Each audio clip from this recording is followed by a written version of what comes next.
ঘুম আসে নাই, নবীদের কিন্তু ঘুম নাই, নবীদের ঘুমটাও কিন্তু, নবীদের ঘুমের মধ্যে যা আসে আল্লাহর পক্ষ থেকে সেটা ওহী। নবীদের দেহ ঘুমায়, অন্তর কিন্তু ঘুমায় না, মনে রাখবেন। নবীদের কি ঘুমায় না?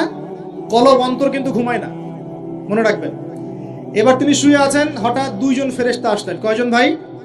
একজন জিবরাইল আলাইহিস সালাম, একজন মিকাইল আলাইহিস সালাম। এসে নবী সাল্লাল্লাহু আলাইহি ওয়াসাল্লামকে আস্তে করে জাগিয়ে দিলেন। জাগিয়ে নবী সাল্লাল্লাহু আলাইহি ওয়াসাল্লামকে হাত ধরে নিয়ে যাচ্ছেন কোথায়? পাশেই জমজম কূপের পাশে। পাশে জমজম কূপ আছে, দেখেছিলেন না? যারা হজ উমরা করে আসছেন হয়তো দেখতে পারবেন। এই জমজম আগের মতো তো আর নাই, একটা আইডিয়া পাবেন আর কি। জমজম কূপের পাশে নিয়ে গিয়ে নবী সাল্লাল্লাহু আলাইহি ওয়াসাল্লামকে আবার আস্তে করে শুয়ে দেওয়া। এই যে পুরো ঘটনাগুলো ঘটে যাচ্ছে না, এগুলো কিন্তু মুহূর্তে ঘটে যাচ্ছে। মানে এই পুরো বিশাল ঘটনা ঘটে যাওয়ার পর দেখা যাবে ওই অজুর পানি কেবল গড়িয়ে গড়িয়ে যাচ্ছে, এখনো শেষ হয়। মানে সময়কে নিয়ন্ত্রণ করে। পৃথিবীর সময়ের ফ্রেম আর আল্লাহ পাকের টাইম ফ্রেম এক নয়। আল্লাহ পাকের টাইম ফ্রেম টোটালি ডিফারেন্ট, আমাদের টাইম ফ্রেম আলাদা, মনে থাকবে।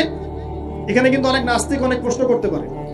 এবার শুয়ে দেওয়ার পর নবী সাল্লাল্লাহু আলাইহি ওয়াসাল্লামের বুকটাকে একদম এই গলার নিচ থেকে নিয়ে যেখানে লোম উঠে নাভি, এই নাভি পর্যন্ত চিরে দেওয়া হয়েছে, জীবিত অবস্থাতেই, জীবিত অবস্থাতেই। এবার তার হার্ট, কলিজাটাকে বের করা হয়েছে। এই প্রথম ওপেন হার্ট সার্জারি নাম শুনেছেন কিনা? যে ওপেন হার্ট সার্জারি হচ্ছে। এবার এই কলিজাটাকে প্রথমে জমজমের পানি দিয়ে ধোয়া হয়েছে। কিসের পানি?